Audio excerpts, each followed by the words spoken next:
Did you accidentally archive an email and can't find it? Restore any archived email to your inbox in under 30 seconds. I'll show you exactly where to click to find your archived emails and move them back to your inbox.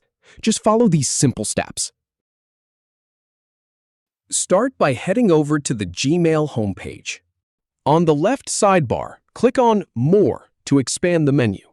Then select All Mail to see all your emails, including archived ones. Find the archived email you want to restore and click the checkbox next to it. Now, at the top, click the Move to Inbox button. It looks like an inbox icon with a downward arrow. The email will immediately return to your inbox while still staying in All Mail.